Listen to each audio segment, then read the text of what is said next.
ప్రదేశ్‌లో పెన్షన్ల పంపిణీ. ఆంధ్రప్రదేశ్‌లో పెన్షన్ల పంపిణీకి సంబంధించి మళ్ళీ కీలక మార్పులైతే తీసుకొస్తున్నారు.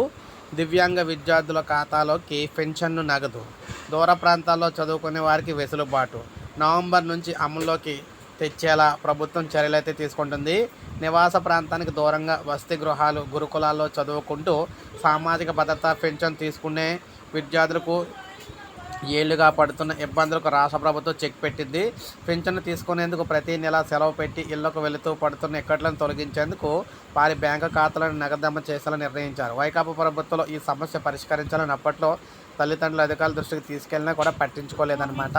అయితే మనం చూసుకున్నట్లయితే ముఖ్యంగా దివ్యాంగుల సంక్షేమంపై జరిగిన తొలి సమీక్షలో ముఖ్యమంత్రి నిర్ణయం తీసుకున్నారన్నమాట. నవంబర్ 1వ తేదీ నాటికి ఇలాంటి విద్యార్థులందరినీ కూడా గుర్తించి పెన్షన్ నగదును బ్యాంకు ఖాతాలో జమ చేయాలని చెప్పేసి అధికారులకు అయితే తెలియజేయడం అయితే జరిగింది. రాష్ట్ర వ్యాప్తంగా 8.5 లక్షలు అంటే 8,50,000 మంది దివ్యాంగుల కోటలో ఎన్టీఆర్ భరోసా పెన్షన్లు అయితే పొందుతూ ఉన్నారు. ప్రతి నెల తీసుకుంటున్నారు. వయసుతో సంబంధం లేకుండా 40% వైకల్యం పైబడిన వారికి ఈ విభాగంలోని 6,000 నుంచి 15,000 వరకు కూడా ప్రభుత్వం పెన్షన్లు అయితే అందిస్తూ ఉంది. దాదాపు 10,000 మంది విద్యార్థులు గురుకులాలు, వసతి గృహాల్లో చదువుకుంటూ పెన్షన్ తీసుకుంటూ ఉన్నారు. సో వీరందరికీ ఇక్కడ నుంచి బ్యాంక్ అకౌంట్లు అయితే జమ చేయబోతున్నారన్నమాట. నవంబర్ 1 నుంచి అయితే ఈ విధంగా కొత్త మార్పులు అయితే వస్తున్నాయి పెన్షన్ల పంపిణీకి సంబంధించి.